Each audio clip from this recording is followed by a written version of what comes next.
예, 지난 2주를 건너뛰어서 다시 요셉 이야기로 우리가 돌아왔습니다. 다 잊어버렸을 것 같은데 짧게 요약하면 이제 8월 11일 8월 둘째 주에 우린 깨어져 있는 한 가정의 모습을 요셉 이야기를 통해서 봤어요. 아버지의 편애를 받던 철없는 11번째 아들 요셉, 그리고 그를 시기하는 형들, 결국 노예로 팔기까지 이루어지는 완전히 깨어져 버린 콩가루 집안의 이야기를 우리가 봤습니다. 결국 요셉에게 입혀졌던 그 화려한 옷이 벗겨지고 그가 의지하던 모든 것들이 사라진 것을 보면서 우리는 무엇을 의지하며 살고 있는가를 좀 돌아봤고, 그리고 그 가정 안에서 상처와 아픔이 대물리되는 모습들을 보면서 내가 겪었던 그 상처와 아픔을 대물하지 않기 위해 하나님을 의지하며 살아야 되겠다, 이런 마음들을 함께 먹었었습니다. 그리고 그 다음 주 8월 18일에는 노예로 팔렸던 요셉 이야기를 봤죠. 그곳에서 요셉이 승승장구하는, 나름의 승승장구를 하는 이야기들 봤습니다. 들에서 일하는 노예에서 집에서 일하는 노예로, 집에서 일하는 노예에서 주인의 집사로, 그리고 온 집안을 결국 책임지는 자로 이렇게 막 올라가는, 그 과정 가운데 요셉이 참 성실했던 것, 그런 이야기들을 봤어요. 그러면서 우리가 무엇이 진짜 성공인가에 대해서 들여다봤죠. 요셉이 겉으로 보기에는 잘 나가는 것 같아 보이지만 결국은 노예였고 고난 가운데 있었고, 근데 그 고난 자체를 우리가 성공이라고 볼 수 없는데, 그럼에도 불구하고 성공이 그에게 있었다라고 성경이 계속해서 이야기하는 것을 봤을 때, 그가 하나님과 함께 있었다는 것 그 자체, 하나님과 함께 그 삶을 살았다는 것 그 자체가 진짜 성공이었구나. 그래서 우리에게도 그 동기가 중요하구나. 우리가 성실하게 우리에게 맡겨진 삶을 사는 건 중요한데 어떤 동기로 그런 삶을 사는지가 훨씬 중요하구나. 하나님이 함께 하신다는 믿음으로 그 삶을 살아내는 사람들이 그리스도인들이구나. 이제 이런 얘기들을 나눴었습니다. 기억이 좀 나세요? 네. 그래서 오늘은 이제 거기에 이어서 창세기 39장 이제 후반부 얘기를 같이 볼 텐데요. 요셉이 유혹받는 이야기를 같이 나누려고 합니다. 그리스도인들이 하나님과 함께하는 삶을 살아가는 것에 있어서 가장 큰 걸림돌이 두 가지가 있는데, 그것은 첫 번째는 고난이고 두 번째는 유혹입니다. 고난은 우리가 그리스도인으로서 살면서 마주치는 삶의 어려움들이죠. 그러니까 세상이 돌아가는 방식과는 다른 방식으로 살려고 하기 때문에 세상의 힘과는 다른 힘을 의지하며 세상의 다스림과는 다른 다스림을 받으며 살기 때문에 어쩔 수 없이 겪게 되는 부대낌, 어려움, 이런 것들이 고난이라고 할 수 있겠습니다. 유혹은 그 세상의 다스림을 따라서 살라고 우리에게 끊임없이 속삭이는 그 꼬임입니다. 손짓하는, 더 쉽고 편한 길이 있는데 왜 그렇게 사냐고 우리를 계속 속삭이는 그 이야기가 유혹입니다. 그 꼬임에 속아 넘어가면 하나님 나라 백성답게 하나님의 다스림 아래에서 살아가는 삶은 불가능해지겠죠. 더 쉬운 삶을 그냥 따라가면 더 잘 나가는 것 같아 보일 수 있으니까요. 그래서 오늘은 그 유혹, 요셉이 매우 강력한 유혹을 대면하게 되는 장면인데요. 6절 하반절부터 23절까지 조금 길지만 그래도 같이 한번 읽어보죠. 시작. 요셉은 용모가 준수하고 잘생긴 미남이었다. 일이 이렇게 된 지 얼마 지나지 않아서 주인의 아내가 요셉에게 눈짓을 하며 나하고 침실로 가요 하고 깨웠다. 그러나 요셉은 거절하면서 주인의 아내에게 말하였다. 주인께서는 모든 것을 나에게 맡겨 관리하게 하시고는 집안일에는 아무 간섭도 하지 않으십니다. 주인께서는 가지신 모든 것을 나에게 맡기셨으므로 이 집안에서는 나의 위에는 아무도 없습니다. 나의 주인께서 나의 마음대로 하지 못하게 된 것은 한 것뿐입니다. 그것은 마님입니다.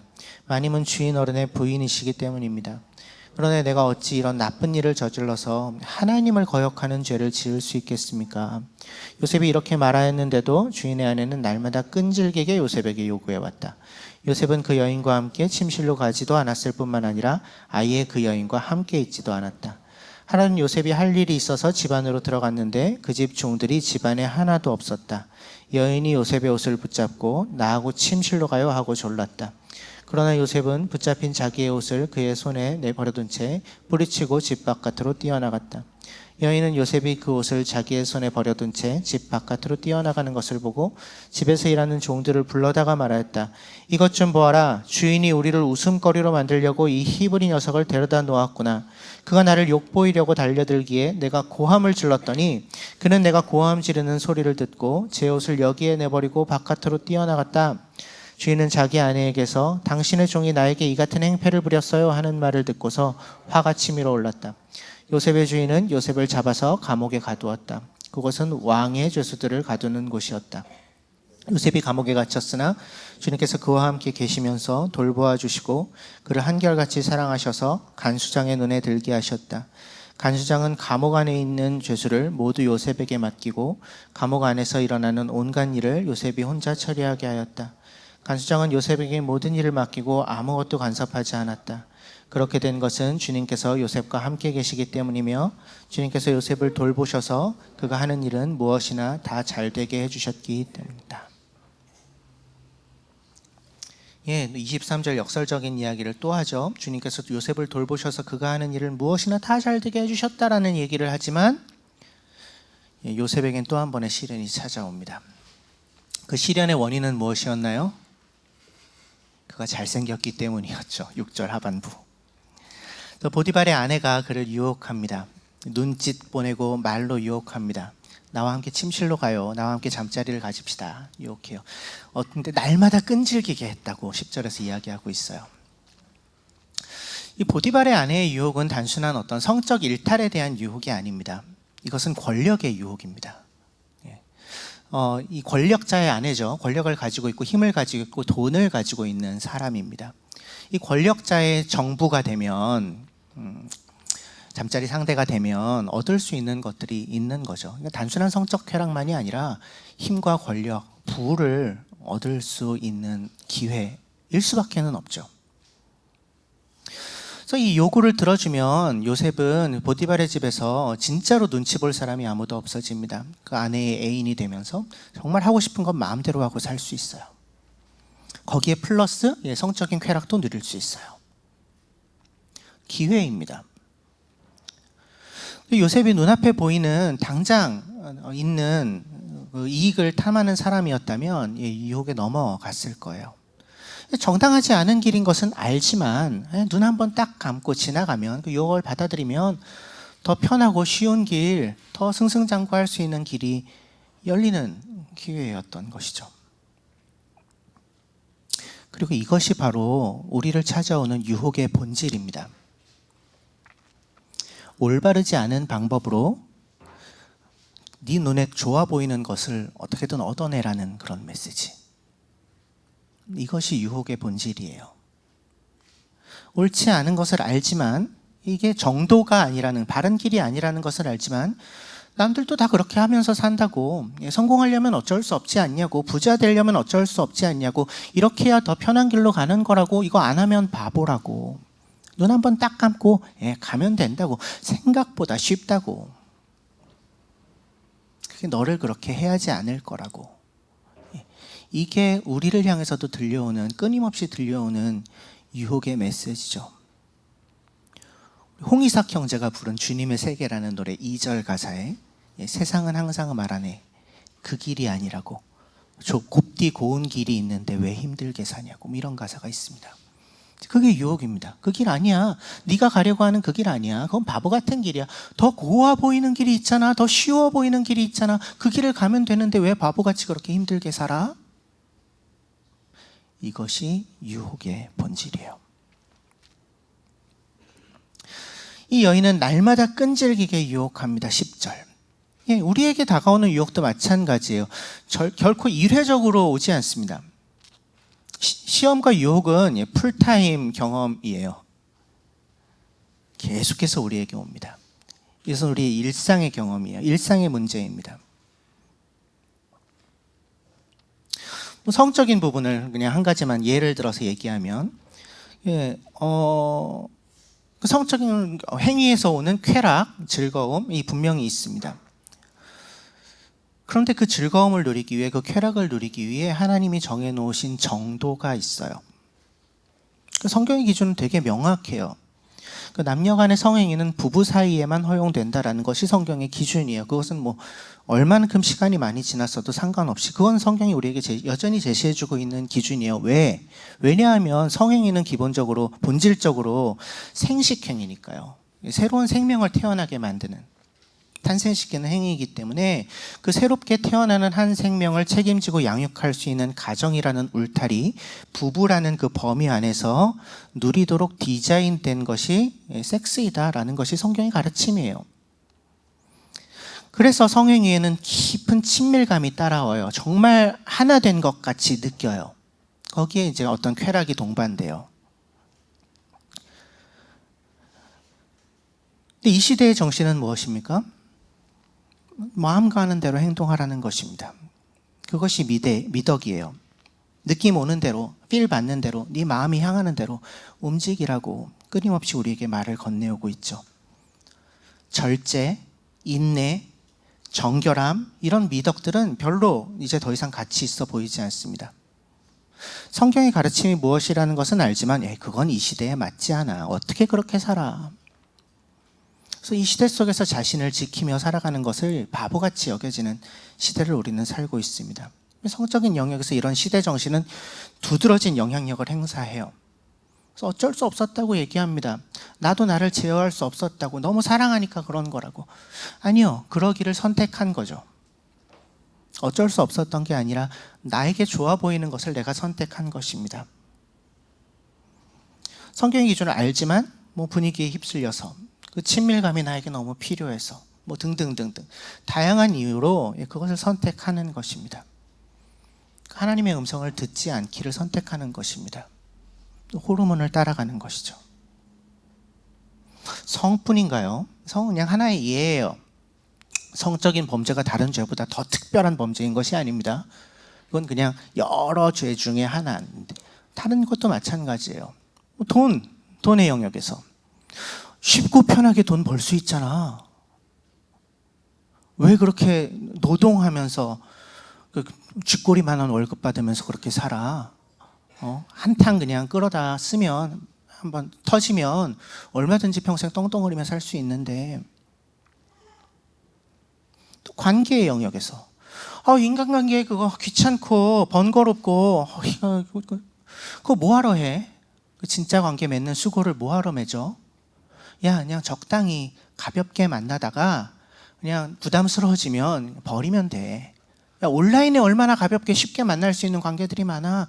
그런 관계들 그냥 그 안에서 그 친밀감 그냥 누리면 되는 거야. 그게 훨씬 쉽잖아. 또 뭐가 있을까요? 시간 사용, 게으름, 이런 것과 관련해서 해야 되는 일이 분명히 있어요. 나에게 지금 주어져 있는 책임이 있지만 난 지금 내가 몸이 좀 편해야 되겠어. 늘어져 있는 거. 그게 더 쉬우니까, 그게 더 편하니까, 그게 더 나한테 좋아 보이니까 선택하는 거죠. 근데 우리가 기억해야 될 것이 있습니다.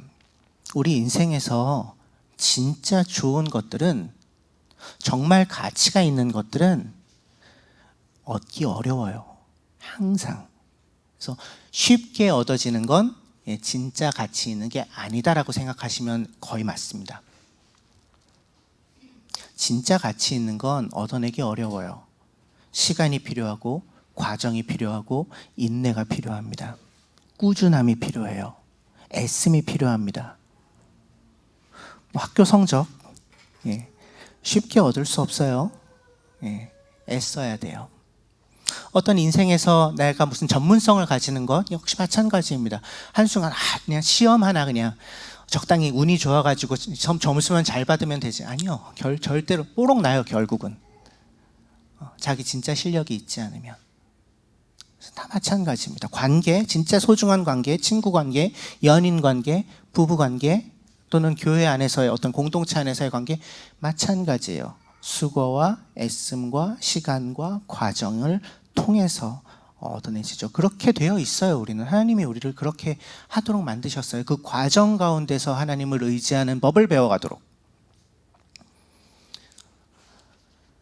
세상의 목소리는 무엇입니까? 이것과는 반대예요. 그렇게 애쓸 필요 없어. 그렇게 수고할 필요 없어. 뭐 그렇게 번거롭게 해? 쉬운 길이 있는데, 쉽게 얻을 수 있는 방법이 있는데, 그렇게 우리를 유혹하는 거죠. 이게 유혹의 본질이에요. 그래서 이런 유혹들을 어떻게 그 유혹들이 어떻게 대처할 수 있을까요? 어떻게 넘어가지 않을 수 있을까요?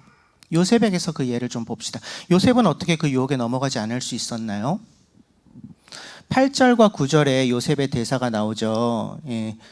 주인께서 모든 것을 나에게 맡겨 관리하게 하시고 집안일에 아무 간섭도 하지 않을 수 있고 다 나한테 맡기셨는데 한 가지 맡기지 않은 게 있다면 당신입니다. 당신이 주인의 아내이기 때문에. 그런데 내가 어떻게 이렇게 나쁜 일을 저질러 하나님을 거역하는 죄를 저지르겠습니까? 이렇게 얘기해요. 요즘 두 가지를 얘기하고 있어요. 이것은 내가 행할 수 있는 정당한 범주 밖의 일이다라는 얘기를 먼저 해요. 주인이 나에게 맡겨준 그 범위, 나에게 맡겨진 일, 그 범위 밖에 있는 일이다. 이 첫 번째. 또 한 가지, 하나님이 보고 계시다. 하나님이 계시다. 두 가지를 얘기합니다. 그러니까 그 안주인의 청을 들어주는 건 이 바깥 주인 보디발에 대한 배신이다. 그 주인의 신뢰를 저버리는 행동이다라는 것. 그리고 이것은 하나님께 범죄하는 것, 하나님을 거역하는 것이다. 사람의 눈에 들키지 않더라도 모든 것을 지켜보고 계시는 하나님 앞에서 순결하게 살고자 하는 것이 요셉의 자세와 태도였던 거죠. 결국 요셉의 관심은 어떤 일이 옳은 일인가에 집중되어 있습니다. 무엇이 나한테 유리한가, 무엇이 나에게 더 쉽고 편한가, 여기에 가 있지 않고 어떤 일이 옳은가에 집중되어 있어요. 그리고 요셉에게 있어 그 옳은 일의 기준은 하나님이죠. 이 일이 하나님 보시기에 선하고 정당한가, 아니면 그렇지 않은가. 결국 왜가 정말 중요합니다. 그 옳은 일을 왜 해야 하는데, 왜 그 성가시고 피곤한 길을 선택해야 되는데, 왜? 이유는 하나죠. 하나님이 살아계시니까, 하나님이 보고 계시니까, 하나님이 알고 계시니까, 지켜보고 계시니까. 이 우리의 기본적인 믿음이기 때문에 하나님이 계시다는 것과 지금도 우리의 삶 가운데 일하고 계시고 나와 함께 하시는 분이시라는 것을 믿는 것, 그리스도인들의 아주 기본적인 믿음이잖아요. 그래서 우리는 무엇을 인정하며 살아야 되겠습니까? 하나님이 사랑의 하나님이시기도 하시지만 동시에 심판자이시기도 하신다는 것을 인정해야 되겠습니다. 두려운 분이에요. 그 하나님을 두려워하는 것, 두려운 마음으로 그분을 바라보는 것, 이것을 경외하다라고 하죠. 경외함. 그분을 존경하고 두려워하는 것. 그래서 하나님에 대한 경외심, 그 죄를 미워하시고 죄에 대해서 반드시 벌하시는 그 하나님에 대한 경외심을 회복할 때 우리가 죄와 싸울 수 있는 태도를 기본적으로 갖출 수 있어요. 그것을 인정하는 것이 필요합니다. 심판자 되시는 하나님을 인정하는 것. 또 무엇을 선택하며 살아야 되겠습니까? 죄를 안 짓기를 선택하는 것이 아닙니다. 우리 뇌는 그런 방식으로 작동하지 않아요. 무언가를 금지하는 명령에 작동하도록 되어 있지 않아요. 그거는 요즘 뭐 유튜브 이런 데도 사실은 많이 나오거든요. 하지마를 안 듣게 되어 있대요. 사람은 기본적으로. 그렇게 되어 있지가 않대요. 그래서 죄를 안 짓기를 애써 선택하는 것이 아닙니다. 절대로 못 이겨요. 그러면 요구에. 더 좋은 것을 선택하기로 하는 것이 중요합니다. 하나님을 선택하고 하나님을 사랑하고 그분을 존중하고 그분이 주인 되신 삶을 선택하고 연습하는 것이 중요해요. 우리의 일상 속에, 매일의 삶 속에 그 하나님이 나와 함께 계시다는 그 하나님의 임재를 의식하면서 그 하나님께서 보시기에 합당한 삶을 선택하는 것, 이게 핵심입니다. 죄 짓지 않아야지, 이게 아니고.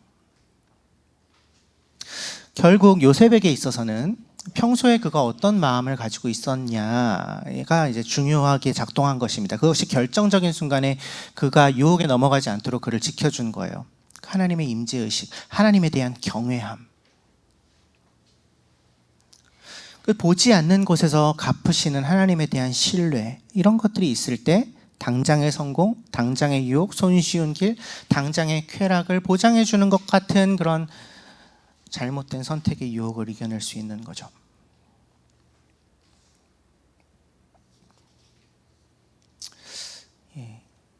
약간 사족일 수 있는데 혹시 나는 이미 틀렸어 이렇게 생각하시는 분들이 있을 것 같아요.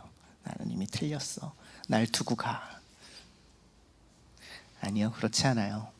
포기하는 게 제일 나빠요. 우리가 죄로부터 우리의 삶을 돌이키는 데 있어서 너무 늦은 것은 없어요. 지금보다 더 빠를 수는 없습니다. 한 번 더 선택하면 됩니다. 하나님을 경외하기로, 그분과 동행하기로, 이분의 임재 가운데 살아가기로. 그렇게 한다면 자비와 사랑이 넘치시는 하나님은 묻지도 따지지도 않으시고 다시 우리를 이렇게 받으실 거예요. 돌이켜서 그 하나님을 다시 바라보는 것, 그게 최선입니다. 그리고 언제든 그럴 수 있다는 것이 곧 은혜이고요.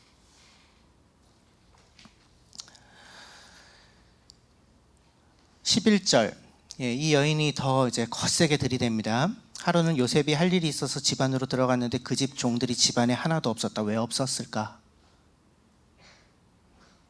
왜 하나도 없었을까? 12절, 여인이 요셉의 옷을 붙잡고, 붙잡혔어요.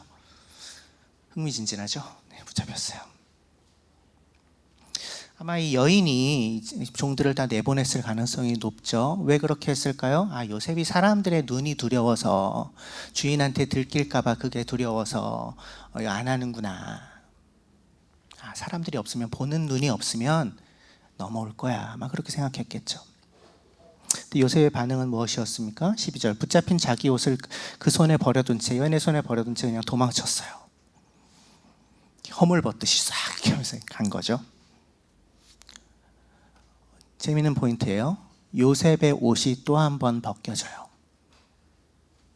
아버지가 입혀줬었던 화려한 옷이 한 번 벗겨졌었죠. 요셉의 옷이 한 번 더 벗겨집니다. 옷이라는 것, 옷을 입고 벗는 것이 요셉 이야기에서 굉장히 상징적인 요소로 작용해요. 나중에 요셉이 총리 됐을 때 또 총리의 옷을 입는 그런 모습들이 등장하는데, 아버지의 총애가 담겼던 그 화려한 옷을 입고 의기양양했던 요셉이 그 옷이 벗겨진 채 무력하게 노예로 팔려갔었죠. 그리고 파라오의 근위대장 보디발의 집 집사라는 옷을 입고 승승장구하던 요셉이 그 옷이 벗겨진 채 이제 달아납니다. 두 번 다 타인에 의한 강제적인 벗겨짐입니다. 하지만 이 두 번의 사례가 사뭇 달라요. 첫 번째, 그 형들에 의해서 아버지가 입혀줬던 그 옷이 벗겨졌을 때는 그것은 고난에 의한 것이었습니다.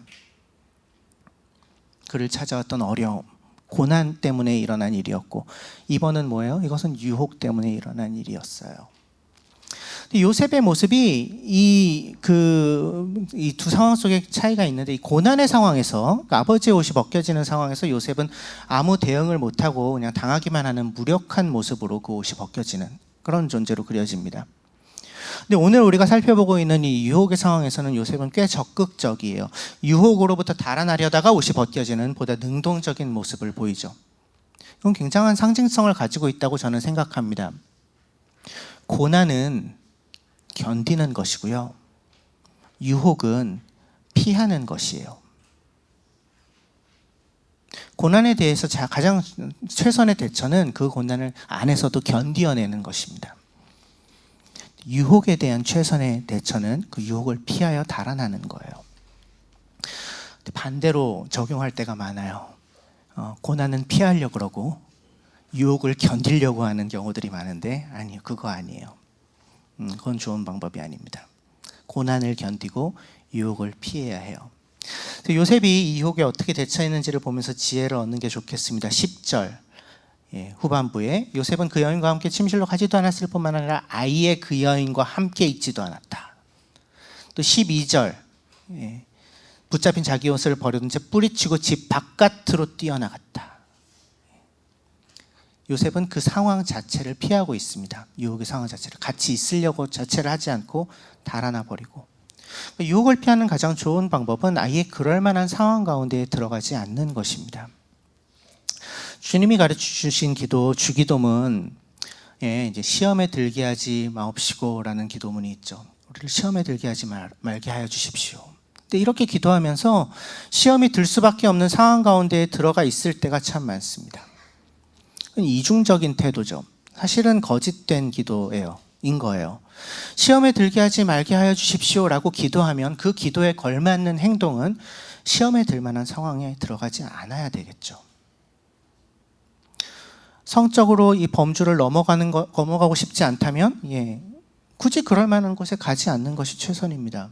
스스로를 굳이 시험할 필요가 없어요. 내가 넘어가나 넘어가지 않나 지켜보자. 굳이 그럴 필요가 없습니다. 돈 문제에서 정당한 어떤 그게 어떤 보수를 받는 것이 아닌 부당한 이득에 대한 유혹을 피하기 위해서는 그럴 만한 상황으로부터 벗어나는 것이 최선이에요.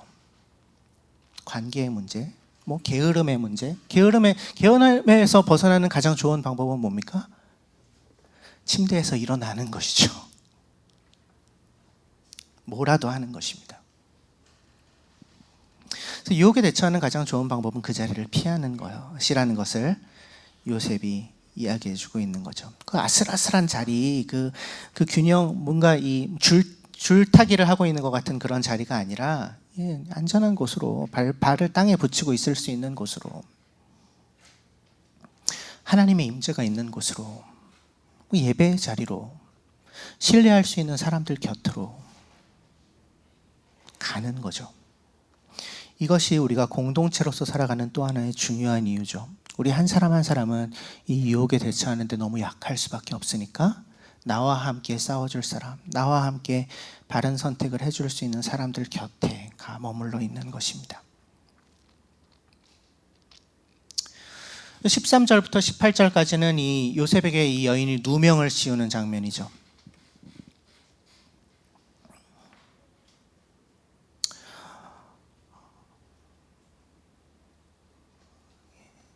누명을 씌우는 장면입니다.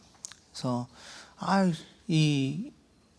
얘가 나를 겁탈하려고 했다. 근데 내가 소리 지르니까 도망간 거다. 이렇게 이제 상황을 조작하죠.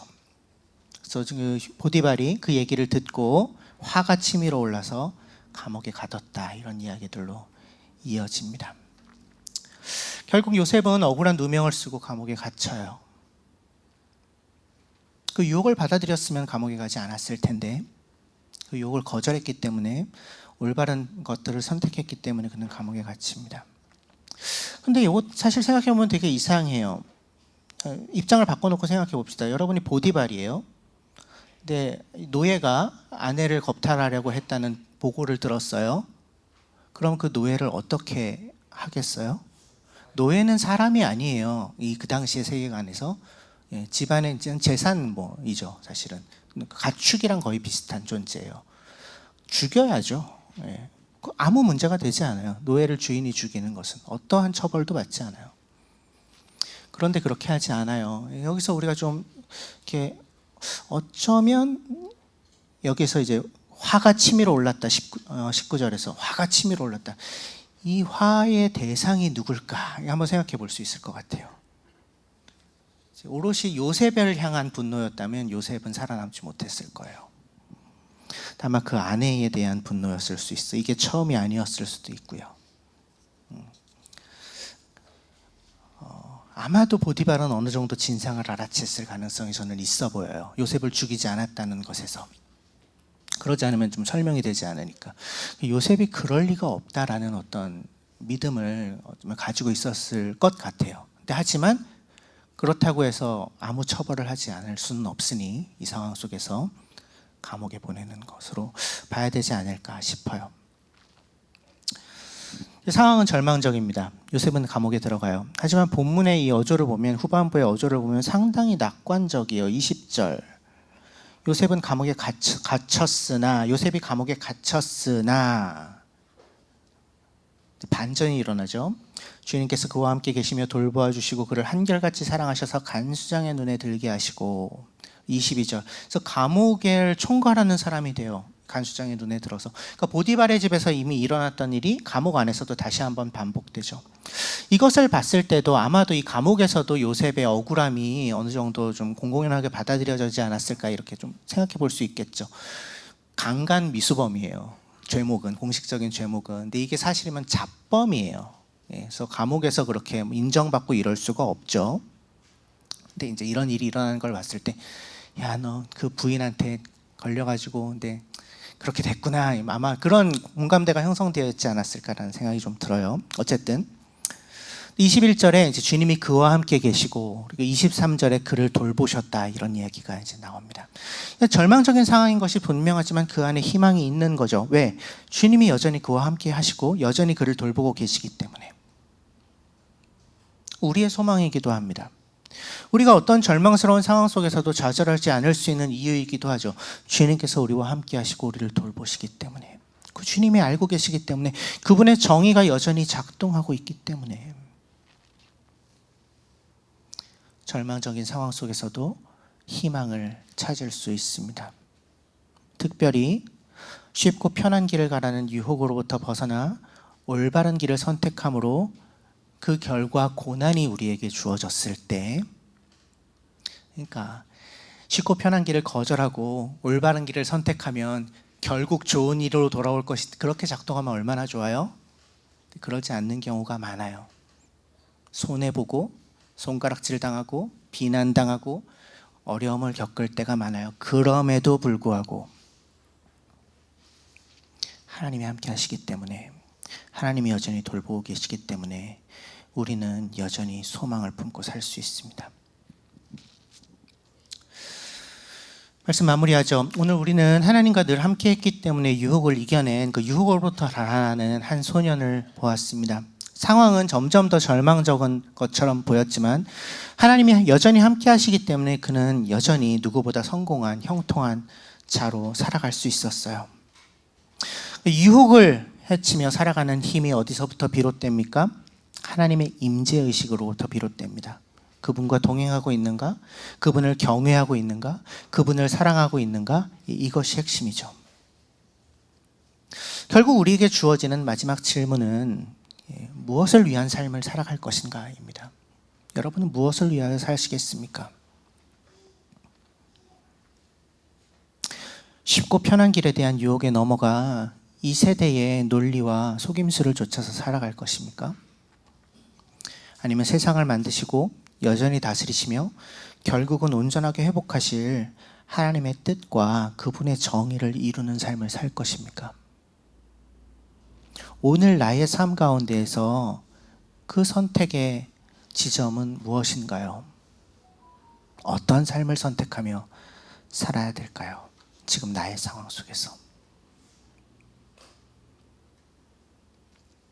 하나님을 경외함으로 그분의 법도 안에서 우리가 할 수 있는 가장 올바른 선택을 하며 살아가는 우리 모두가 되기를, 그렇게 하나님이 살아계심을 우리의 삶을 통하여서 증명해내는 우리 한 사람 한 사람이 되기를 간절히 소망합니다. 잠시 침묵하겠습니다.